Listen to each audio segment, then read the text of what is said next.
neurología, neurocirugía, empezando de las técnicas, cómo se quiere. Entonces voy a hacer una breve descripción. Seguramente muchos de ustedes ya saben las técnicas en las que se basan las imágenes que se evalúan, con las que se evalúa el sistema nervioso, ¿cierto? Que es la tomografía y la resonancia principal. Yo les confieso, cuando era estudiante, no había estas técnicas fácilmente, no estaban fácilmente disponibles. Teníamos tomografías a veces cuando hacíamos internado, pero era difícil. Muchas veces teníamos pacientes en los que llegábamos con la paciente una vez realizada la biopsia o excisión de un tumor, o una vez fallecidos con necrosis. Eso ha pasado, como lo ven ustedes, hace mucho tiempo también. Actualmente podemos acceder a evaluar las imágenes del encéfalo a través de técnicas incluso funcionales con resonancia, con tomografía. No es el área de PET, no vamos a hablar de PET porque creo que ese es un área de medicina nuclear, no lo voy a tocar, podríamos hacerlo, pero el tiempo no va acá. Entonces empecemos por dos técnicas. Primero la tomografía y la resonancia. La tomografía se basa en radiación X. Seguro ustedes han visto cómo son las placas. Entonces la radiación X, por un lado, y la otra, la resonancia magnética, no se basa en radiación, se basa en campos electromagnéticos. Ustedes saben en qué momento Einstein empieza digamos, queda con una tarea inconclusa, porque quería justamente juntar el campo gravitacional con el campo de radiación de teoría de la relatividad, ¿cierto? Entonces nunca pudo hacerlo. Hay unas teorías, ustedes seguramente están muy interesados por ver las teorías del campo unificado. Entonces, todavía estamos en ciernes ahorita, tratando de buscar un momento en el que la IA, me adelanto, pueda funcionar la radiología, la resonancia funcional. Incluso ahora se usa resting state para poder valorar no solamente electrónicamente, sino funcionalmente. Miren qué tanto podríamos avanzar, que incluso ya ni siquiera sería necesario. Entonces, hoy en día, obviamente, la psicología es fundamental para el diagnóstico oncológico. Les adelanto, el 80-90% del diagnóstico, si no es en algunos casos el 100%, es semiológico, es decir, evaluación de diagnóstico. Entonces, nosotros somos una técnica adicional, auxiliar. Fuera del extranjero, por ejemplo, lamentablemente ha pasado un cambio. Ciertamente el uso de tecnología nos exige que sepamos interpretar las imágenes, y esto es lo que vamos a hacer ahora, pero no deberían quedarse ahí. El médico latinoamericano tiene su fortaleza y el peruano en las imágenes. No es fácil encontrar un estudiante de medicina en el extranjero que sepa trabajar bien el sistema nervioso. Ustedes entiendo que parte de su formación semiológica van a poder aprender eso o reforzar lo que ya saben. Así que yo les animo a que esta es una técnica adicional. Uno tiene que plantear ya sus diagnósticos neurómicos, topográficos, etiológicos, nosológicos, y la resonancia te va a corroborar tus sospechas. Es cierto, hay casos raros, ¿no? Pero fundamentalmente la mayoría de patologías van a ir a acuerdo con lo que tú ya sabes y el te va a dar simplemente una respuesta final. ¿Está bien? Entre estas dos técnicas existen la tomografía y la resonancia. La tomografía está basada en radiación. Muchos de ustedes han entrado seguramente a salas, ¿cierto? Y en hospitalización, quizás algunos, no sé, y seguramente van el técnico de radiología y han huido, ¿cierto? Porque viene el técnico de radiología, todo se pone incluso de espalda, de costado, no sé. Pero así es, ¿cierto? Yo también lo he hecho, utilizando la radiación, ¿cierto? La tomografía está basada justo en radiación, solo que hay generaciones de tomografía, ¿ya? ¿A cuánto equivale más o menos una tomografía de encéfalo en placas simples? Más o menos a unas 100. Tú te haces una tomografía y recibes la radiación de eso que escapabas por una sola zona. Por lo tanto, el uso y la indicación de tomografía debe ser adecuadamente utilizado, ¿ya? Solo cuando sea necesario. A veces por cefalea, por cualquier cosa, están pidiendo tomografía. Ahora, en la práctica eso puede cambiar, es cierto, seguro van a ver, pero en el diario raciocinio de ustedes como médicos tiene que ser evaluar si es necesario la tomografía. ¿En qué se basa? En la radiación X. Entonces la radiación X tiene su detector de imagen, ¿no? Que está acá atrás, y tiene esa tubo de radiación X. Va a haber radiación y estos van a pasar. Ustedes no van a ver muchas placas, no voy a detenerme en eso, ¿ya? Y va a haber varios tipos de radiación. Distorsión cóndor, que nos preocupa muchas veces, la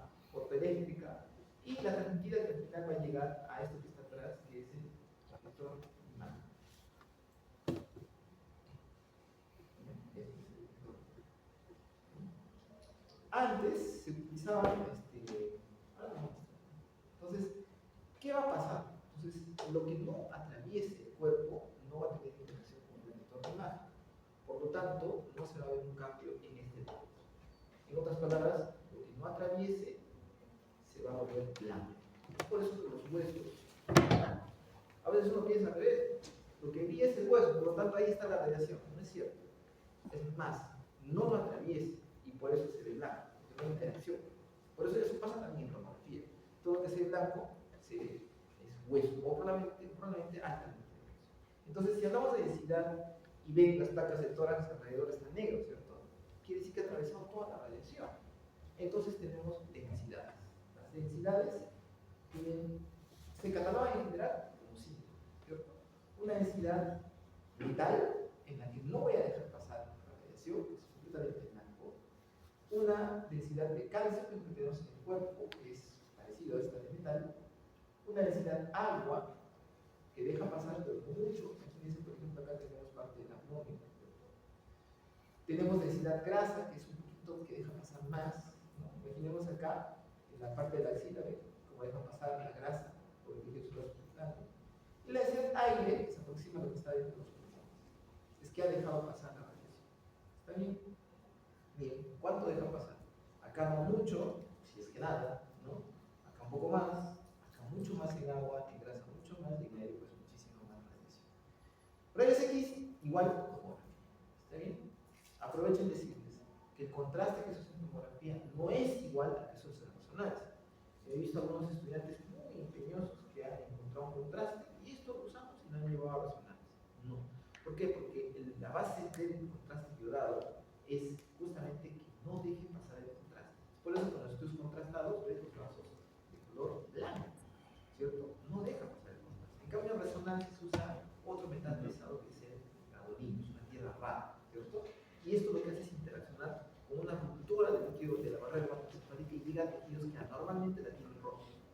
Por ejemplo, infecciones, ¿cierto? Es por eso que se usan ambos, pero el tejido físico es distinto, completamente distinto.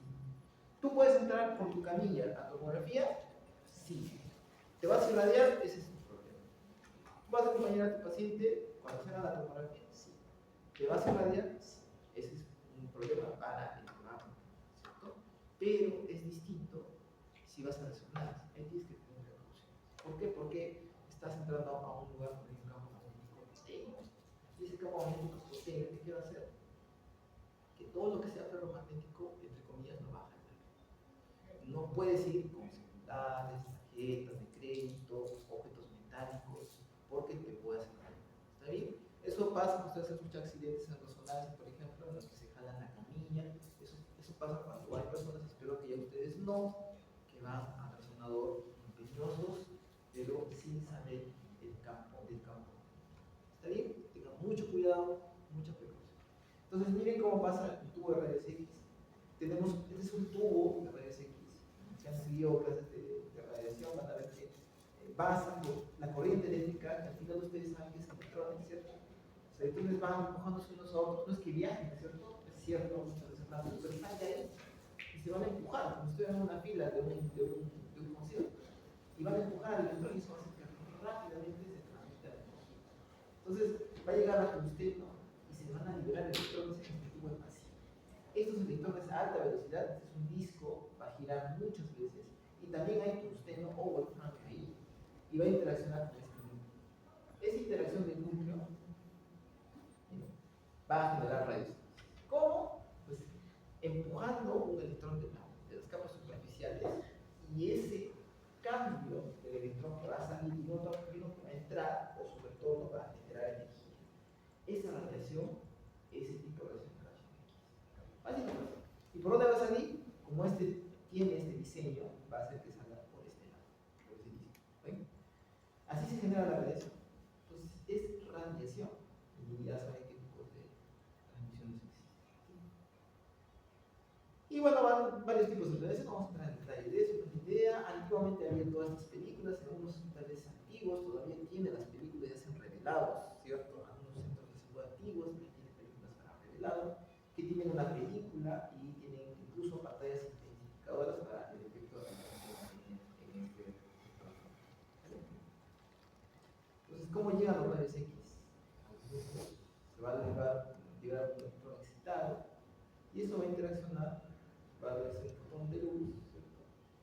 y esto va a interaccionar con la base.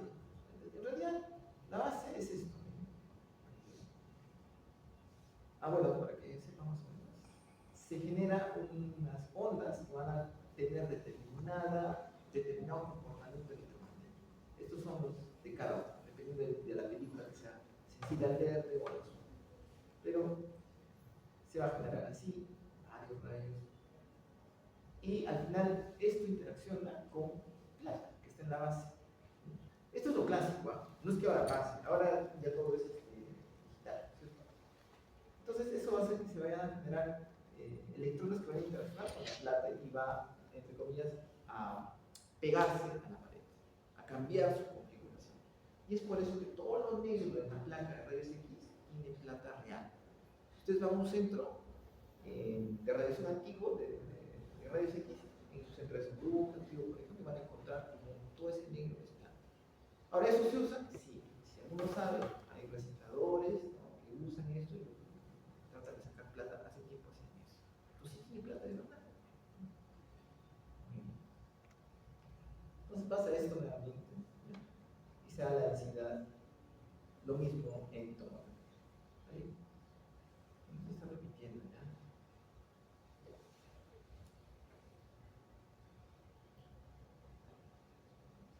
La tomografía, una vez que ya tienen claro este concepto, vamos a tomografía. En tomografía, ustedes van a tener, obviamente, cómo se adquiere esto. Entonces, tienen a una zona, que es la zona donde está la consola del tecnólogo médico, y el paciente que está dentro de otra habitación, ¿cierto? Entonces, donde está el paciente, ese aparato que viene circular se llama el gángulo. Ahí se encuentran, entre comillas, los tubos de rayos X, para que tengan una idea completa. ¿Ya? Ahí está, ahí se va a dar, y van a girar, dependiendo de qué generación sea, y esos van a ir irradiando al paciente de forma circular, ¿cierto? Entonces está la mesa, que es el paciente, tenemos una consola donde va a ejecutar los programas para poder hacer esa transición del tecnólogo, y el médico, ¿dónde va a estar? Entonces ustedes, cuando hagan su internado, van a colaborar seguramente con el paciente entrando aquí, y también van a estar esperando el resultado. Van a estar al lado, o al lado de otra habitación donde esté el médico, y va a interpretar, es una estación de trabajo. Esta es la consola de trabajo, ¿no? Y van a ver los estudios en imágenes. Entonces, desde ahora ustedes tienen que saber también que ese sistema por el que van a ver tiene un nombre específico. Aquí, en Estados Unidos, en Europa, se llama PACS, que viene del sistema en inglés, ¿no? ¿Qué significa? Picture Transmitting and Communication System. O sea, un sistema de comunicación y archivo de imágenes. Así de simple. Pero ustedes tienen que decir PACS. En el saludo de PACS, sí, ¿no? Tiene un nombre, ¿cierto? Hay PACS de Philips, de diversas marcas, de Siemens, etc. ¿Cierto? Ustedes van a ver eso, sí existe, todo el mundo. Dicho sea de paso, estos sistemas PACS, hace poco, bueno, hace 5 años, sufrieron un ataque, ¿no?, por unos hackers, ¿no?, que capturaron las imágenes junto con otro tipo de información clínica y le dijeron a los hospitales, a los sistemas de salud, por ejemplo, en Gran Bretaña: yo voy a guardar esto, tú me das dinero y yo te doy todo esto. A ese punto hemos llegado, ¿bien? Hoy en día esto existe, sí, en el sistema de historias electrónicas en Perú, que se llama GIS-RIS-PACS, por ejemplo. Pero acá tenemos un sistema, por ejemplo, en el instituto, un poco limitado, como en otros lugares, que maneja historia clínica electrónica y también PACS. Tenemos un mini PACS, es una red interna, ¿ya? Muy bien. Entonces, ¿cómo se hace la adquisición? ¿No? Yo pongo al paciente y voy a utilizar, entre comillas, varios tubos, ¿no? Es para que entiendan. Entonces voy a hacer esta misma radiación con estos rayos X y voy a interaccionar con el cuerpo en diversas direcciones. Y miren cómo cada uno va a generar una onda distinta, ¿ve? Entonces va a haber diversos patrones de atenuación. Lo mismo. Entonces, en la primera generación de tomógrafos había un haz que era cilíndrico. Entonces había adquisición, pero demoraba mucho. ¿Cuánto para una imagen? 5 minutos. Después usaron el haz, pero con año, con un cono. Y eso hacía que la adquisición disminuya el tiempo. ¿Cuántos segundos? 30 segundos por minuto. Y se hacían muchas adquisiciones de varios tipos de atenuación, ¿cierto? Luego la tercera generación, donde había más traslación, más rápida de rotación, ¿cierto? Y finalmente hoy en día tenemos a la cuarta generación. podemos escribir imágenes mucho más rápido en unos minutos. ¿Han hecho una tomografía aquí? ¿Nunca? ¿Han visto? Cuando entran a un hospital a ver que es rapidísimo. Tiene un paciente con urgencia, entran al tomógrafo, ni dura ni 10 segundos, no, o 15. El problema es esperar la cita, ingresar al paciente y la planificación para empezar. Pero cuando se lanza la radiación, es rapidísimo. Entonces ahí están los tres tipos de aceleraciones. Vemos cómo se hace decisión. Los términos que se usan hoy en día son tomografía espiral, tomografía integral, tomografía de corte, ¿cierto? Y a ustedes hoy en día tienen que saber que solo tienen que hablar de un solo término, que se llama tomografía computarizada. Y nada más. Tomografía computarizada. Se entiende que es la cuarta generación, porque casi todos tienen esos tomógrafos hoy en día. ¿Ya? Entonces, el término más propio sería helicoidal, porque una espiral usualmente es que incrementa de tamaño, un helicoidal es que sigue, y esto es lo que hace el tomógrafo. Entonces, ustedes piensan que el tomógrafo que se ha hecho en todo el cuerpo, ¿cierto? Pues eso es mentira. Lo que pasa es que se hace en helicoide y el software reconstruye los vacíos de irradiación. Entonces, es un truco que evalúa casi completamente al centro, pero no todo el per se. ¿Está bien? Muy bien. Entonces, así es la adquisición, ¿no? Y estos datos se van a adquirir y después se van a reconstruir. Hay unos detalles, no vamos a darles un detalle, que es el pitch, por ejemplo, que tiene que ver con la camilla y la velocidad a la que se va a avanzar para hacer la adquisición de esa imagen. Puede tener un pitch mayor de 1 o solapados, dependiendo de lo que yo quiera hacer para tomar. Al final, lo que me interesa es que se va a adquirir la imagen y va a haber un postprocesamiento en el que el software va a reconstruir todas estas irradiaciones en diversas divisiones y lo va a poner como una imagen en 2D. Puede haber, ¿no? En 3D, ¿no? En general, ustedes van a decir en 2D. ¿Sí? Miren, aquí está otra forma en la que se mide, no es igual que la radiación per se. Si bien es una misma técnica, la forma de interpretarlo, acá se usan los términos denso o hipodenso. ¿Está bien? Denso o hipodenso. Si tiene alta densidad, ¿cómo será? ¿Más blanco o más oscuro? Más denso, no deja pasar. ¿Cierto? Por ejemplo, la sangre en comparación al cerebro será más oscuro, más blanco o menos blanco. Más blanco. ¿Qué es sangre? La sangre que tiene fierro, ¿cierto? Por el hemoglobina. Entonces, y hemos hablado que no va a dejar pasar bien la radiación, ¿cierto? Entonces, por lo tanto, va a ser más blanco. Se dice hiperdenso. O también se usa el término atenuación, de atenuación incremental. ¿Ya? Eso se usa como términos en tomografía. No puedes decir más blanco, no puedes decir más negro, no. Se usa densidad. Consejo, densidad. Y no van a tener miedo. ¿Ya? Entonces, pero para asegurarte de la densidad, tú tienes que utilizar una medida. Esa medida, al igual que los rayos X que están en el medio, ¿qué está en el medio? ¿Qué densidad? A, ¿cierto? A un extremo, ¿qué densidad está? Más denso que es metal. Al otro extremo, aire. Entonces quiere decir que yo tengo que tener una manera de interpretar igual en tomografía. Y uso unas unidades. ¿Qué unidades se usan en tomografía? No, pregunta examen. Hounsfield. Las unidades, Hounsfield. ¿No ven ahí, cierto? Unidades, Hounsfield. HU. Entonces, ¿qué será 0? Bueno, fácil. ¿Qué será más 1000? Metal. ¿Qué será menos 1000? Fácil. Entonces, el encéfalo más o menos en que está. Más o menos la sustancia gris está 28, 30 unidades. Y la sustancia blanca, 8 menos, 6 menos. ¿Ya? Es un poco menos. ¿Por qué? ¿Por qué creen? Porque la sustancia blanca, ¿qué tiene? Mielina. ¿Mielina qué es? Grasa. Por lo tanto, la grasa es menos densa, ¿cierto? Entonces, por eso tiene menos densidad. ¿Ya? Y tienes otras densidades, ¿no? Que van a ir cambiando. Entonces, ahí vas a ir viendo, puedes medir en el sistema PAX con imágenes especiales. Yo sé, las imágenes tienen un formato, ¿ya? Así como archivos en Word. ¿Qué formato? ¿Cuál es su formato? .doc. De Excel, .xls, ¿cierto? En general, ¿cierto? Entonces, en imágenes PAX, en rayos X, en resonancia y tomografía, ¿cómo es el archivo? .dico. Entonces, cuando ustedes quieran ver un software que va a interpretar estos estudios, tiene que estar en el formato.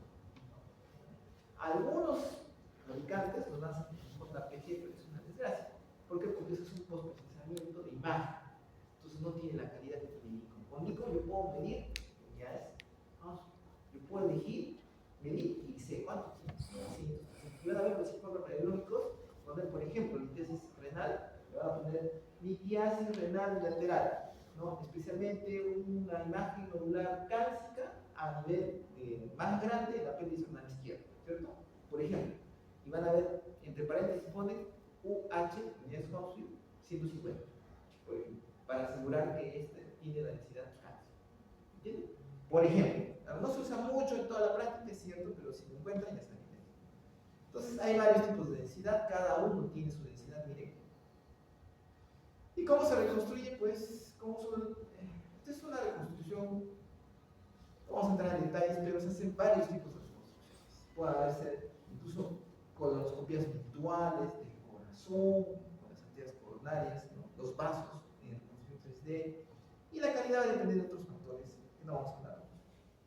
Entonces ya hemos hablado de radiografía, tomografía. Ahora vamos a ver de física de resonancia. ¿Sí? ¿Qué pasa con la resonancia? Como les dije, es algo completamente distinto. Nada tiene que ver con tomografía. Por más que se parezca, que se ve el cuerpo, no es igual. Tú cuando te sometes a un campo magnético, puedes elegir qué campo va a ser. La mayoría de resonadores en el mercado usan un campo magnético que es 1.5 Tesla. ¿Qué es un Tesla? No es la máquina de carro, no es un nombre, no es un investigador, pero ha quedado como una unidad de campo gravitacional, que equivale a 10.000 gauss, ¿no? Esto en la radiación, en el campo magnético de la Tierra es mucho, ¿ya? Pero no es que tampoco va a pasar que te va a los soperos, vas a quedarte con un cuerpo tirado al piso por ese campo magnético, nada de eso. Simplemente va a cambiar la configuración de todos los átomos de tu cuerpo, ¿ya? Ahora, ¿qué tanto te va a alterar? No. Entonces, ¿qué elemento es el más frecuente en el cuerpo? Pregunta fácil, ¿cierto? Entonces, todos saben cuál es la composición más común del cuerpo, que es el famoso chón, ¿cierto? ¿Cuál será? Carbono, ¿cierto? ¿De qué viene? ¿Cuál tiene la configuración más simple? ¿El carbono o el hidrógeno? ¿Por qué? Solo tiene uno. ¿Y esto es bueno? Sí. La mayor parte del cuerpo y algunas estructuras son casi completamente agua. Entonces me interesa saber cómo se van a configurar, cómo van a reaccionar con el comando. Y es más fácil hacerlo. Por eso podemos elegir. Ahora, usted dice entonces, pero hay resonancia de otros elementos en el cuerpo. Sí. Es más, la resonancia ha venido junto con el desarrollo de la evaluación de metales para exploraciones geológicas. Si alguien tiene el conocimiento, un familiar, amigo o vecino que está haciendo geología o exploraciones mineras, va a saber que la espectroscopía es algo que utiliza este grupo de profesionales para evaluar los metales de exploración, ¿cierto? Ahora, en el cuerpo nosotros elegimos por practicidad, por distribución y por facilidad de interpretación el hidrógeno. Entonces es muy importante saber cómo se comporta el hidrógeno, en qué elemento, en qué molécula. ¿Y en qué más? Grasa, ¿cierto? Casi todo el cuerpo. ¿Y el encéfalo qué es? Grasa con agua. ¿El músculo qué es? Grasa con agua. ¿El hueso qué es? Un poquito de agua. Es por eso que no es una técnica de elección cuando vas a evaluar hueso. Ahora, sí, siempre y cuando haya la patología que tú quieras explorar. Por ejemplo, yo tengo una fractura o una celulitis, ¿cierto? Se ha infectado la parte muscular que tú ves que está evidente y le piden una resonancia, ¿cierto? ¿Por qué? Quiero ver si hay osteomielitis. Entonces, el edema va a incrementarse en la médula ósea. ¿Y eso se puede ver con resonancia? Sí. Por eso es que la resonancia tiene su indicación en determinadas patologías, tienen aproximadamente un poco más, por ejemplo, el campo igual de otro. Entonces se complementan bastante bien con tomografía, pero el sistema nervioso central excede la calidad de la imagen y las posibilidades de diagnósticos diferenciales en la resonancia, porque no solamente uso una técnica. En tomografía yo uso sin contraste y con contraste. Hago reconstrucciones de la parte hueso, de las partes blandas, en cambio de resonancia yo uso varios tipos de frecuencias. Ahora van a ver. Entonces, con esa introducción, el paciente ingresa en campo magnético. En esta resonancia, por ejemplo, de 3 Tesla, es bastante potente. En el mundo hay hasta de 8, 10 que se usan para investigación. Y el protón que está en el cuerpo después va a cambiar de configuración. Cuando ingreso al campo magnético, yo voy a tener que, al final los protones se van a alinear de determinada manera. Los voy a alinear. Es como estar en una formación de colegio, y digo, ya, todos estos que están mirando para allá, o un poco chuecos, miren para allá, los que están mirando un poquito para allá, miren para allá, y así se alinean los protones, arriba y hacia abajo, ¿ven? Y luego de ahí, ¿qué voy a hacer? Voy a hacer un truco, voy a lanzar pulsos de radiofrecuencia, generalmente múltiplos de 90 o 180 gramos, ¿ya? Entonces, ¿alguien se ha hecho una resonancia aquí? ¿Alguien ha ido a un resonador? Cuando vaya, lo que no llaman la atención en primer lugar es un ruido constante. Ta, ta, ta, ta. Y cuando vean que se hace la resonancia, van a escuchar sonidos como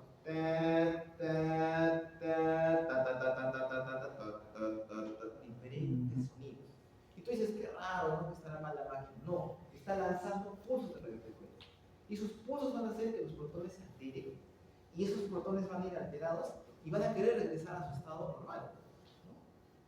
Entonces, ese cambio de movimiento va a hacer que haya un campo magnético que yo voy a evaluar con esa misma antena con la que he lanzado el pulso. ¿Qué les parece?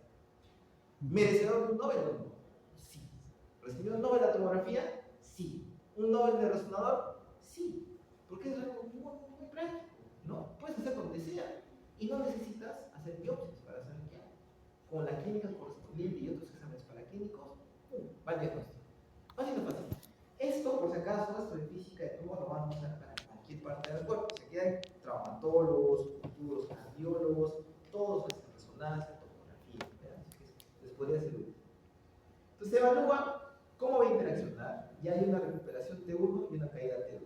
En otras palabras, T2 me va a evaluar mejor la diferencia de A y T1 me va a evaluar mejor la grasa. ¿Fácil o fácil? Entonces, ¿qué va a brillar en T2? No tiene nada que ver con tomografía. ¿Y qué va a brillar en T1? La grasa. ¿Puede brillar también en T2 la grasa? Sí, también. Puede ser. ¿Ya? Muy bien. No estamos hablando de reacción. Puedes hacerte sin problemas. ¿Bien? Tenemos varios tipos de interacción. En el tiempo T1, spin nariz o T1. Tenemos interacción T2, que es spin-spin. O sea, spin rejilla, que está alrededor. T1 spin-spin y un T2 con inhomogeneidad de campo magnético. Antes se decía que la resonancia no servía y van a escuchar quizás a algún asistente mayor que les va a decir la resonancia no es muy útil para evaluar calcificaciones. ¿Eso es verdad? ¿Es falso? Falso. Depende de qué secuencia uso. Si tú usas una secuencia especial en resonancia que se llama T2 estrella o SWI o en inglés Susceptibility to Weighted Image o en traducido imagen ponderada en susceptibilidad magnética, voy a ver mejor el sangrado y las calcificaciones. Claro, no al grado de definición y calcificación como la tomografía, pero sí me va a ayudar a ver, ¿ya? Por si acaso. Y debe ser parte de todas las evaluaciones que se hacen por default en cualquier centro que haga resonancia. Entonces, miren esto de acá es la simbología internacional para ver cómo son las secuencias. Entonces, tienen dos formas de interpretar. Nos hacen tipo de emisión de pulsos de radiofrecuencia. Yo puedo elegir si los hago cada cierto tiempo. Por ejemplo, ta, ta, ta, ta. Entonces, doy un pulso y espero un tiempo para que dé otro pulso. Ese se llama tiempo de repetición. ¿Cierto? Y puedo esperar un tiempo a que el eco de esa repetición, que al final es lo que quiero que pase, regrese. Entonces, toda secuencia tiene un tiempo de eco y un tiempo de repetición. ¿Está bien? Los tiempos de eco y repetición cortos son propios de qué tipo de imagen? T1. ¿Que me ve mejor? GRAS. Los tiempos de repetición largos y tiempos de eco largos son de T2 o tiempos O y que van a brillar en T2, que evalúa mejor qué cosa? El A. ¿Cierto? Entonces aquí está. Entonces yo tengo secuencias, dos tipos generales de secuencia. Un tipo se llama secuencias spin-eco y otra se llama gradient recall echo o eco dependiente. Yo puedo elegir los dos. En el spin-eco es lo que les estoy hablando generalmente, ¿cierto? Tienen tiempos de ecos cortos, los T1, y tiempos de ecos largos. Y eco dependiente también, que son mucho más rápidos, pero son más útiles cuando tratamos de evaluar un T2 estrella. Entonces eso es fácil, sencillo. ¿Ya? Técnicas de imagen, tenemos el tipo de repetición y de eco en spin-eco, cortos y largos, T1, T2. Fíjense estos dos principalmente. ¿Ya? Muy bien. Entonces este es su resumen, que les puede servir para cualquier cosa en neuro, por ejemplo. T1, miren, en resumen, ¿cómo se ve el agua? Oscuro. ¿Cómo se ve el agua en T2? Brilla. Entonces, ¿qué términos se utiliza? Brilla, alta densidad, intensidad. ¿Ya? Entonces, con eso no tiene pierde. No usen que densidad, que sea un poco más, no, intensidad. Puede decir de alta intensidad o hiperintenso. Es equivalente. ¿Ya? Nada más.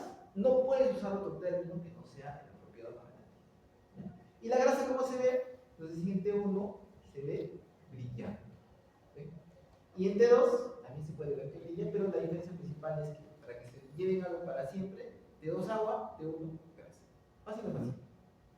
Como ese resonador, tienes gradientes de un lado hacia el otro, cambios de la variación del campo magnético, y esto te va a permitir adquirir secuencias, pero también localizar las lesiones. Y esto, cuando haces su reconstrucción con el software, te va a permitir ver en 2D o hasta en 3D todo el cuerpo. Pues miren, acá sí son las bobinas. Igual tiene un ganche, pero ese ganche no es como el de la radiación, en tomografía, que va a emitir radiación, sino en este caso es campo magnético, impulsos radiofrecuentes. Entonces miren cómo hay un gradiente en cada uno, vamos a entrar en detalles. ¿Cómo se genera la imagen? Así. Generalmente es un punto. Cuando ustedes vean, a veces se les pasa a los tecnólogos, ingresan al sistema un punto que brilla, parece una luna. Y usted dice, eso está mal. No, realmente lo que pasa es que han enviado, entre comillas, el crudo. Y eso tiene que pasar por un software y lo reconstruye. Muy bien. Tenemos Spineco, esta es la forma que se adquiere. Se da un pulso de frecuencia a 90 grados, y de eso se espera que cambie y va a haber una línea. Va a depender de qué tipo de marca en general en el mundo son estas tres las que dominan el mercado. Están General Electric, Siemens y Philips. Ahora, ¿es importante? Sí es importante para que sepan distinguir en las terminologías que se usan. ¿Tienen que aprenderse todos? No, pero sí tienen que ser los equivalentes. ¿Y por qué se usa? ¿Por qué? Yo puedo tener, lo que han visto ustedes, ¿no? Que en tomografía se hace girar más rápido, ¿cierto? Para poder tener imágenes más rápido, ¿cierto? Y en resonancia, ¿hago girar más rápido todo? No, repito más veces y más rápido. Eso es lo que se hace. Entonces tengo secuencias que van a ser mucho más rápidas, como el Spineco simple, sin el Spineco, que me va a demorar mucho, y voy a tener secuencias multi-Spineco o EcoTrain, que de acuerdo a la marca van a recibir números distintos. Por ejemplo, el EcoTrain se va a llamar Single Shot Fast Spineco. Y en Philips, Ultra Fast Spineco. ¿No? Y así cada uno va a recibir su nombre. A ustedes, con franqueza, no les va a hacer mucha diferencia. Ustedes tienen que ver la imagen si es T1 o T2, así que no se hagan problemas. ¿Está bien? Miren, por ejemplo, acá tengo un T1. ¿Y qué se ve en el T1? El líquido está de color negro. Y la grasa, un poco más blanca. O sea, hipointenso, ¿no? Hiperintenso. Miren la grasa del tejido subcutáneo del escalpo. ¿Cómo está? Hiperintenso. Grasa. Y con eso T2, ¿qué van a ver? El líquido que está, el líquido espinoríquido está brillando, ¿cierto? Y el encéfalo, el parénquima, de baja señal. ¿Ven? He usado otro término equivalente que es señal. Puedo usar de intensidad o señal. En tomografía puedo usar atenuación o mejor densidad. Fácil o fácil. Fácil. Entonces miren acá, por ejemplo, yo veo que hay una lesión. Miren cómo hay un poquito acá, el giro frontal inferior izquierdo, alta señal. ¿Qué será? Grasa. Y hay grasa, ¿cierto? Ah, edema. Debe haber una lesión. No sé qué, pero estos huesos no vamos a dar lesión. Este es, por ejemplo, una colágeno, no requiere contraste, es un software distinto. Miren acá, por ejemplo, ¿cómo veo un T1? Hay una lesión acá, ¿no? Irregular y una zona hipointensa. ¿Qué será? Lo veo en T2 y esa zona está rodeada de edema. Puede ser una lesión neoproliferativa con edema, o puede ser una infección con edema y se ve mejor en T2, ¿cierto? Oye, pero tengo otras variantes de secuencia. Como habíamos dicho, fase Spineco, inversión, recuperación, y estas en particular en el encéfalo, que es el flare. El flare me permite hacer una saturación, es como un T2, pero le quito la saturación del agua. Entonces voy a ver mucho mejor el edema porque no voy a ver el líquido suprarraquídeo, ¿cierto? Y el STIL, que va a quitar la grasa. ¿Dónde me interesa sacar la grasa? En las órbitas. Entonces órbitas tienen que tener sí o sí columna también. Entonces miren acá, por ejemplo, un T2 más que se hace en 34 segundos. Le he hecho un fase spinning. Pero si hago normal, single shot, 7 minutos por imagen. Entonces quiere decir que me combina hacer todo ese ruido, ¿cierto? Muy bien. Entonces hay varias otras secuencias, cambian los nombres, no vamos a entrar en detalles. Miren que habíamos visto acá edema, ¿no? Y miren el flare, en el que yo he sacado el difusifenoraquillo, me he quedado con un T2 y es mucho más sensible a la presencia de edema. ¿Se dan cuenta? Entonces T1, T2, flare, ya aprendí esos dos, ¿cierto? Y hay otras, el eco de gradiente que hablamos, en el que este es eco de gradiente, en el que me permite ver mejor la calcificación. Parece un T2, ¿no? Y ahora miren, hay un flare en el que yo veo que hay una lesión acá, pero cuando le hago el T2 eco gradiente para ver inhomogeneidad de su calcificación o sangrado, veo que hay deposición de material diamagnético para magnético. Eso me indica que eso o está sangrando o tiene calcificación. Me permite ampliar mis diferenciales. Muy bien. Ahora vamos a un resumen de las patologías. Una vez que han visto lo que es física, ahora van a poder interpretar lo que son patologías.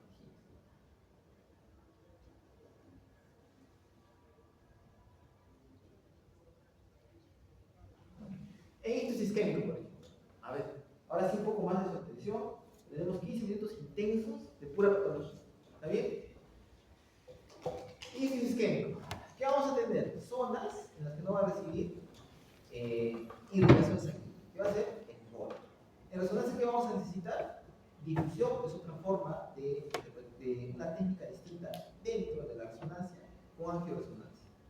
Con la correspondiente mapa ADC, el FLEP y el codareno. Esto va a permitir diferenciar el core, en el que se va a ver básicamente un incremento de la restricción en difusión. Y en el infarto subagudo, ¿qué va a pasar? Esto cuando es agudo, es decir, va a haber un incremento de la restricción en difusión. Es una alta señal de difusión en ISO y una baja señal en ADC. Y en subagudo se va a ver alta señal en los dos. Es decir, permite ver la dinámica del infarto. Entonces, ¿cómo se hace? Miren, hay un core, por ejemplo, este ejemplo es un animalito en el que no voy a recibir flujo. Miren, esta es la etapa final, ¿cierto? El estadio 1, que es poco flujo, hasta el estadio 3, en el que se va a quedar todo el flujo sanguíneo cerebral, el volumen incluso. Entonces, puedo utilizar también esta técnica para encontrar la penumbra, que va a haber una incompatibilidad entre difusión y difusión. Entonces, el volumen que se puede salvar con la terapia de repercusión es diferente al core, que es un territorio que no se va a salvar. Entonces, me interesa hacer esa distinción y uso perfusión. En la perfusión tengo que evaluar parámetros como el tiempo de tránsito medio, por ejemplo, o el volumen o flujo, como hemos mencionado. Entonces, ¿qué se va a ver? Cuando es el núcleo del infarto, esto va a estar muy incrementado, el volumen va a estar disminuido porque ya no llega casi sangre a esa parte, igual que el flujo sanguíneo. ¿Sí?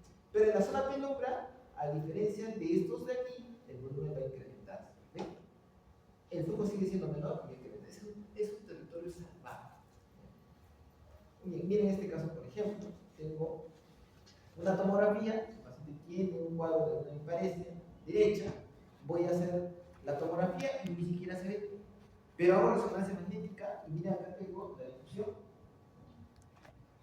Tengo la difusión. Imaginemos, está bien, abajo está el ADC. Miren cómo esta zona evidentemente tiene un infarto. Alta señal de difusión con baja señal en ADC. Y en el FLAP, ¿cómo se va a ver? Se ve poquito. Quiere decir que es altamente sensible para el infarto. Después va cambiando. 24 días, 4 días, por ejemplo, y va a ir cambiando. Y cuando es ya más subagudo crónico, a los 40 días, por ejemplo, miren cómo el ADC va a cambiar. Incrementa el brillo en difusión, en ISO, y en ADC también va a incrementar su señal. Y eso significa que es un infarto ya subagudo y crónico. ¿Está bien? Y cuando es más crónico, incluso ya esto baja la señal. Incluso. Si hago perfusión, ¿qué va a haber? Miren la difusión. Difusión. Difusión, hay una zona que es el core, que no se va a recuperar, pero hay una zona en la que va a incrementarse el volumen. Y este mismatch entre la zona de difusión, donde está el core, que no se va a recuperar, y la zona salvable, nos define la zona penumbra. Esa es la zona que se va a salvar. Y yo utilizo perfusión para hacer esta distinción. Por ejemplo, este paciente, ¿no? El mismatch, 5 horas de infarto, un NISH de 16, que seguro lo han visto en el área de infarto. ¿No? Entonces, miren cómo tiene una zona de core. Y le hago la perfusión y hay una zona de penumbra rescatable. Le hago la angioresonancia, que es otra y voy a encontrar cómo existe una obliteración de las ramas distales de la cerebral media de ese mismo lado. Entonces voy a hacer la recanalización y se va a recuperar esa zona. Entonces esto me permite, de acuerdo a la clínica, establecer el uso de técnicas de repercusión, incluso invasivas. Otro caso, mujeres de 39 años de edad, tanto como afasia, parecia derecha, un nicho en 7, con infartos, bueno, algunas lagunas, pero no algo agudo, no tiene hemorragias, ¿qué haría? Esta zona en difusión. Ya tenía un infarto crónico, pero este es un nuevo infarto. Y tiene una zona penumbra bastante grande. Entonces, ¿qué hago? Y en angio encuentro una oclusión. Se hace la repercusión, se encuentra en la angiografía por sustracción digital una estenosis y una oclusión, se le produce al colocar un stent, se resuelve y mejora el paciente. Entonces, hay varias técnicas, ventajas y desventajas del uso de tomografía de resonancia en hitos. Es, por ejemplo, ¿no? En la parénquima es mucho mejor la resonancia, ¿cierto? En vasculatura la angiografía es parecida a la angioresonancia. También, y en la perfusión puedo usar otras técnicas funcionales como el PET, por ejemplo. Pero es principalmente útil cuando es en emergencia, la tomografía, y cuando es en un seguimiento y también, si podríamos tener la disponibilidad, la resonancia y perfusión. En el hitos hemorrágico, hay varios tipos de hitos hemorrágicos. Hay lobales, putaminales. En general podemos dividirlos si son intraparenquimales en dos, ¿no? Que son o hipertensivas, que son profundos, por ruptura de los mecanismos de champón y luchar, por ejemplo, o parenquimales lobales grandes que pueden estar asociados a malformaciones vasculares, los dos, o en todo caso a angiopatía amiloide en adulto mayor. Entonces miren cómo se pueden encontrar diversos tipos de hemorragias. Entonces me pregunto, tomografía y resonancia, ¿qué utilizo? En estos me permite, ¿para qué uso la tomografía? Entonces, cuando ustedes tengan emergencia y venga un paciente con un infarto, ¿qué van a decir? Lo mejor es resonancia. Sí. Tomografía. ¿Tengo resonancia? Probablemente no. Ahora, puede ser que tengas resonancia, pero requieres una decisión rápida, porque el tiempo es cerebro. ¿Qué voy a usar? Tomografía. Lo que me interesa es descartar sangrado, y para eso, tomografía. ¿Está bien? Pero resonancia también puedes usar. Entonces, por el costo, por la evolución, sigue siendo la tomografía lo mejor para el infarto. ¿Ya? En la evolución, obviamente, sería mejor la resonancia porque me permite valorar muchos otros fenómenos asociados como colateralidad, sangrado asociado, ¿cierto? Mejor territorio. Entonces, tengo formas también. Una vez va a ver resonancia y va a ver, qué raro, el doctor dice que es agudo, subagudo, ¿por qué? Yo no entiendo, ¿no? Tienes que ver cómo se comporta la sangre. La sangre no va a ser estática. Cómo va a tener un cambio en su conformación. Va a pasar la hemoglobina, que es oxiohemoglobina, que tiene el oxígeno, a no tener oxígeno, desoxiohemoglobina. Después va a pasar a metahemoglobina, ya sea intracelular o extracelular, y finalmente hemoglobina. Ahora, esto en T1 y T2 cambia. Por ejemplo, cuando es en hemorragia hiperaguda, va a tener una isoseñal en T1 por parénquima y una alta señal en T2. Si va a ser agudo, tengo una isoseñal en T1 y baja la señal en T2. Si es agudo precoz, alta señal en T1 y baja señal en T2. Alta señal en los dos, agudo tardío y crónico baja señal en los dos. ¿Ya? Entonces, el tiempo aproximado es 24 horas, hasta 3 días, después hasta la semana y después más tiempo, incluso 2, 3 días. ¿Ya? Ahora, ¿eso te interesa a ti? Sí te interesa, porque ahí puedes decir qué tanto, en qué momento ha sangrado aproximadamente el paciente. Que sepan esto todos ustedes, no necesariamente, pero sí es bueno que sepan que el cambio de secuencia T1-T2 te puede interpretar el estadio en el que se encuentra la hemoglobina. ¿Está bien? Fácil. Muy bien. Aplicación general entonces en ictus, tomografía en el agudo, estudio, resonancia, mucho mejor. Ambos, angio, puedes usar, no hay problema. Y para estudiar mucho mejor, resonancia. Demencias. En vez de ver su programa que ya han visto demencias, ¿cierto? ¿No han visto? ¿No bien? Bueno, demencias, bueno, ¿la más común cuál es? Alzheimer. La siguiente, vascular, ¿cierto? La siguiente, las otras degenerativas, frontotemporal o por corpus. No, fácil, ¿ya? Demencia, se olvida cosas. Vascular, tiene infartos, varios, en diversos lugares, y puede ser stepwise, es decir, poco a poco, mi tío, mi abuelo, tenía un infarto, lo he visto bien, no unía su bracito, la siguiente vez tiene infarto del otro lado, ahora está un poquito, entre comillas, demente, no se acuerda bien las cosas. Es un stepwise, poco a poco está presentando cuadros que deterioran su motivo. Entonces eso sugiere que sea una demencia vascular. Le hacen la resonancia, vas a encontrar infartos o varios síntomas. Y eso puede influir en final, que es que haya demencia, como parte de todos sus síntomas. Alzheimer se olvida cosas. ¿Qué cosa tengo que evaluar? Los lóbulos temporales. ¿Qué parte del lóbulo temporal? Bueno, no es parte de él, pero está justo medial. Los hipocampos, o el lobo, o la parte mesial del lóbulo temporal. Mesial significa medial, para que no se hagan bolas, pero es lo que se conoce en el mundo. La frontotemporal, conducta. Es el típico paciente viejito que de un momento a otro, poco a poco, ha ido cambiando y es el típico pica. Antes estaba tranquilo en las reuniones y ahora hace bromas que no tienen sentido, se ríe a carcajadas, come con las manos, ¿no? Esa está haciendo una demencia pronto. ¿Qué es lo que se va a quitar? Temporal, como dice el nombre, pero principalmente es lo mismo que les pasa, bueno, ahora no es popular tomar, pero en mi época, cuando uno quería sacar, por ejemplo, en una fiesta, bailar a la chica, decía, ¡valor! Y se tomaba una cervecita o un trago corto.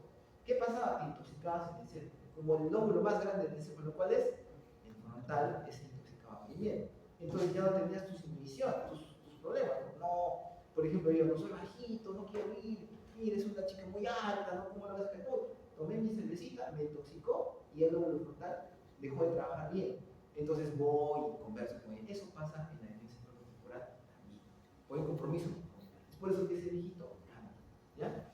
Y el otro, la demencia por corpus de Lewy, que puede ser un paciente que tenga alucinaciones, más síntomas, no necesariamente de demencia, ¿no? Alucinaciones visuales, problemas en el sueño REM, por ejemplo, trastorno de conducta del sueño REM, patología que integra mucho en imágenes, pero se puede ver con otras técnicas de la polisomía. Y también hace síndrome parkinsoniano. Si ustedes les preguntan, ¿paciente con enfermedad de Parkinson hace demencia? Sí puede hacer, ¿cierto? Y también hace depresión, ¿cierto? Pero si un paciente tiene demencia junto con un parkinsonismo después, o en el transcurso, probablemente con alucinaciones visuales, probablemente sea una demencia por grupos de Lewy. ¿Cómo se ven imágenes? Así como les he dicho. La fisiopatología, placas beta-amiloides, Alzheimer, corpus de Lewy, frontotemporal y vascular, ¿cierto? Alzheimer, esto aquí, lento progresivo, con fluctuaciones, frontotemporal progresivo, y esta relación a los eventos isquémicos o hemorrágicos. Clínica, problema de la célula y memoria, cuerpos de Lewy, trastorno conductual de sueño mono, sueño REM, alucinaciones visuales y parkinsonismo. Frontotemporal, cambios de conducta, en su variante más común, que es la behavioral, que es la conductual. Hay otro que tiene Bruce Willis. En mi época todos conocíamos a Bruce Willis, entiendo que ustedes casi nadie lo deben conocer, pero era un actor muy de acción, ¿cierto? Y ahora no hay, es una variante de demencia frontotemporal que es la afasia. ¿Está bien? Y demencia vascular, pues depende del territorio que se compromete. La imagen que voy a ver, el problema temporoparietal, especialmente temporal en Alzheimer. ¿Ya? En cuerpos de Lewy, occipital. Y frontotemporal, frontal y temporal. Y vascular, depende del infarto. Entonces, miren cómo se encuentra ese protocolo especial para evaluar demencias, ¿cierto?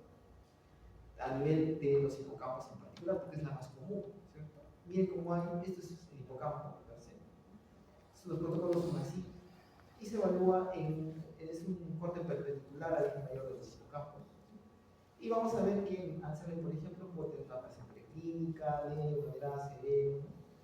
Y voy a encontrar esto, ¿no? Que poco a poco se va a alterar todo el escenario. Inicialmente la zona más, lo que es más mesial, temporal, y luego va a ir incrementándose a otras regiones para hacerse incluso más global, de acuerdo a la agregación de proteínas tau anormales. Este es un examen especial, es un PET en el que todo debería estar de color rojo cuando tiene un metabolismo adecuado. En este caso, miren, a nivel, ¿no?, frontal, parietal. Y otra técnica de resonancia es la espectroscopía, en el que van a ver cómo se alteran metabolitos que tienen que ver con determinadas partículas en el cerebro. Por ejemplo, N-acetilespartato significa neuronas. Por ejemplo, colina significa membranas celulares. Si yo tengo disminución de N-acetilespartato, voy a decir que hay pérdidas de neuronas. Y tengo elevación de colina, puede decir que hay pidiosis probablemente, o en todo caso, si fuera una lesión no proliferativa, proliferación de un tumor. Puede pasar. Hay otro pico acá que es lactato lípidos, que se ve especialmente elevado cuando hay necrosis, metabolismo anaeróbico e infecciones en abscesos. En este caso, la espectroscopía se evalúa aquí, miren, en la región posterior de los hilos del cíngulo, en las precuñas, y se ve como hay una leve disminución de espartato y elevación de minocitol y colina, que es sugestivo de Alzheimer. Entonces, miren, cuerpos de Lewy, como una parte de los síntomas, va a ser el Parkinson y otra también el compromiso cognitivo. ¿Cómo se ve? En PET, miren cómo hay una preservación de esas zonas perdidas en el Alzheimer y en todo caso, mayor compromiso a nivel occipital. Miren que aquel metabolismo es mucho menor a nivel occipital. ¿Ven? Que era demencia por cuerpos de Lewy. Y miren, el esquema es muy parecido al anterior, donde diferenciaba la clínica y ahora la técnica funcional completa. Demencia frontotemporal, miren, ¿cómo se ve el signo de la navaja? Miren a nivel temporal. Está tan disminuido que parece un triángulo, ¿no? Y a nivel frontal también está disminuido el volumen. Le hacemos un PET, miren, todo lo de atrás, rojito decíamos que estaba bien, ¿cierto? Un PET, el metabolismo es normal. ¿De qué? De cloro de desoxiglucosa. Y miren a nivel temporal, casi nada. A nivel frontal, casi nada. Entonces, funcionalmente, este encéfalo se parece a los otros dos, morfológicamente, pero funcionalmente es completamente distinto. ¿Okay? Demencia vascular depende de la zona que se altere. Por ejemplo, este paciente ha tenido un infarto en tálamo y hecho demencia. ¿Por qué? Porque tiene que ver con es un relevo de sensibilidad. Y esto ha ocasionado que haya una demencia por un infarto talámico. ¿Qué les parece? Pues igualmente aquí en la demencia vascular, miren, tiene varios microinfartos, lo que le dicen muchos de sus doctores que es leucoaraiosis, que es un cambio microangiopáticos o microangiopatía vascular crónica. Esto que se ve en el FLER es una resonancia, en PET se ve como no hay metabolismo en esas zonas y el paciente está con demencia, pero no tiene sangre, sino demencia vascular. En sustancia blanca tenemos enfermedades dismielizantes o desmielizantes. Dismielizantes es que no se conforma bien la mielina. Eso especialmente en distrógenos, en enfermedades como las leucodistrofias. ¿Está bien? Pero abarca más enfermedades. La leucodistrofia, la enfermedad de Alexander, la de Gallagher. Y las desmielinizantes, que es cuando yo ya he formado la mielina, que más o menos en los niños se termina de formar a partir de los 2 a 3 años, ¿ya? Y ahí empiezo a perder esa mielina. En encefalitis, por virus, por problemas vasculares, tóxicos. Por ejemplo, una vez formada y en el adulto, en mujeres jóvenes, clásica presentación de esclerosis múltiple. Enfermedades desmielizantes en la sustancia blanca que tienen un eje mayor perpendicular al del cuerpo calloso de los ventrículos. Miren, parece un huevito, pero elongado. Si ven esto en un paciente mujer y encima tiene, cuando es agudo, un real celular o incompleto, ¿qué es? Esclerosis múltiple. En sustancia blanca. Si hago el corte sagital, veo que hay extensión hacia el cuerpo calloso. Miren los famosos dedos de 2, se van para allá, sagital, comprometiendo al cuerpo calloso. Puede haber varios brotes, dependiendo del tipo que sea, ¿cierto? Y puede haber también enfermedades desmielizantes pseudotumorales, gigantes, a nivel de la sustancia blanca de los glóbulos frontales y parietales. Puede haber hemorragia social, incluso, ¿no? Que son menos frecuentes, la enfermedad de espalitis de Hirsch, por ejemplo. Puede tener compromiso a nivel de la médula espinal, puede haber un extenso, en este caso podría tratarse de un MOGA, ¿cierto? O en todo caso de una neuromielitis óptica o síndrome de Day, que compromete no solamente sustancia blanca de arriba, y si lo hace abajo, como lo hace esclerosis, pero es extenso. Miren esta alta señal por incremento de volumen de la médula cervical dorsal. ¿Está bien? En epilepsia, nos interesa saber el origen de la epilepsia. Entonces hay varias causas. Las más comunes, las que requieren cirugía, por ejemplo, son la esclerosis temporal mesial, pero hay varios tumores que pueden darnos problemas. Ojo, epilepsia puede aparecer en tumores, infecciones, ¿cierto? El paciente empieza con una absceso y es crisis epiléptica, a una esfalitis y es crisis epiléptica.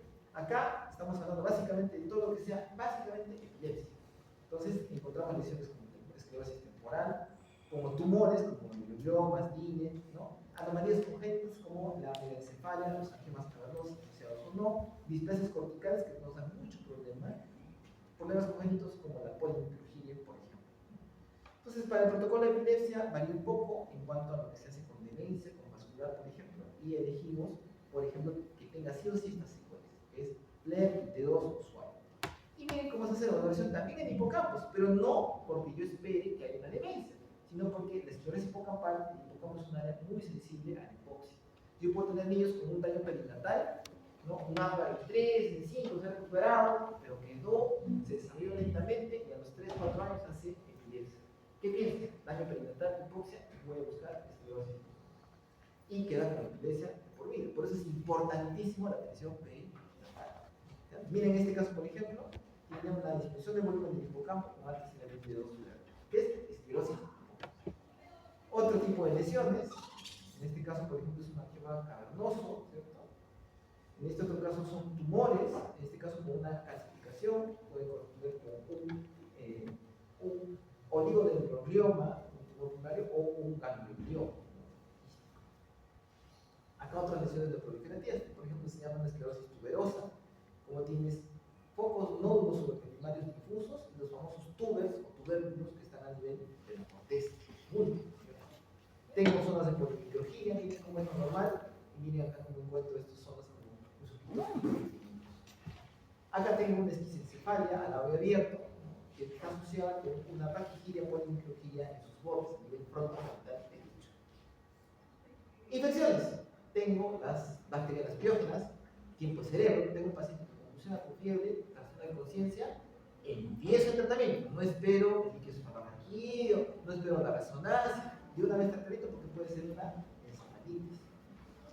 Entonces miren cómo se puede formar incluso después abscesos, que viene la difusión y pregunta su restricción en el centro del micrótico. Típica imagen, una imagen ovoidea o real periférico con contraste. Puedo tener tuberculosis, en el que hay lo clásico, aunque hay varias formas, un realce, un engrosamiento leptomeningio en la base del escenario. Entonces, paciente con tuberculosis, esta es una presentación clásica. ¿Ya? Y esto puede ocasionar obviamente compromiso de los vasos que están alrededor y una vasculitis secundaria. Puedo tener granulomas diversos o diferenciales diversos, como por ejemplo la cisticercosis. Paciente con VIH que tiene un nódulo que realza con el contraste de la periférico abdominal. Puedo tener famosas cisticercosis en varios estadios, ¿verdad? Vesicular, federal, ocular, calcificado. Este es el que vemos casi siempre, ¿cierto? Calcificado. Pero puedo encontrar estadios previos. Acá tengo, por ejemplo, una cisticercosis no solamente parenquimal, sino intraventricular. Acá es subaracnoidea, la famosa racemosa, que está por fuera. Acá tenemos varios estadios y formas de cisticercosis intraparenquimal. Toxoplasmosis, el famoso signo de la diana excéntrica, ¿cierto? A nivel de núcleos de la base o de núcleos cerebrales se encuentra un nódulo, una lesión con un absceso irregular, pero con un nódulo excéntrico. Encefalitis por herpes, discreto elemento de señal en difusión y enterosfera. Con un cuadro clínico de fiebre, y la sospecha clínica de esta, encuentro esa imagen en resonancia, es muy importante. Igualmente aquí tengo enfermedad por priones, por Creutzfeldt-Jacobs, por ejemplo, y tengo un realce giral en la corteza, y otra forma de Creutzfeldt-Jacobs es esta presentación, con incremento de señal en los núcleos de la base. El típico signo de palo de Hawking invertido en ambos lados, en tálamos por una enfermedad de Creutzfeldt-Jacobs. Tumores, hay tumores gliales, no gliales y metástasis. Van a variar de acuerdo a la edad. En todos astrocitomas. En extremos, para resumen, meningiomas y metástasis. Cuando son pequeños, más raros, como craniofaringiomas, teratomas. Y en la mediana edad, tengo los oligodendrogliomas en general y otros como pepilomas con distintos colores. Lo principal es diferenciar si es intraxial o es extraxial. Si es intraxial, voy a pensar en metástasis astrocitoma. Estos son los signos para diferenciar. Y para extraxial, el meningoma o ishmael. Les voy a robar 3 minutos más para acabar. Sí, claro. Y vamos a acabar el siguiente. Entonces, este, por ejemplo, es una lesión sólida extraxial que está ocupando la cisterna del ángulo pontocerebeloso adyacente al subjetivo interno, que será ishmael. Esto que está por fuera, que está rodeando al encéfalo, empujándolo por fuera, ¿qué será? Un meningioma, o real prominente. Acá tenemos un ependimoma. Acá tenemos otras lesiones ya intraaxiales. En este caso, el diferencial podría ser un oligo.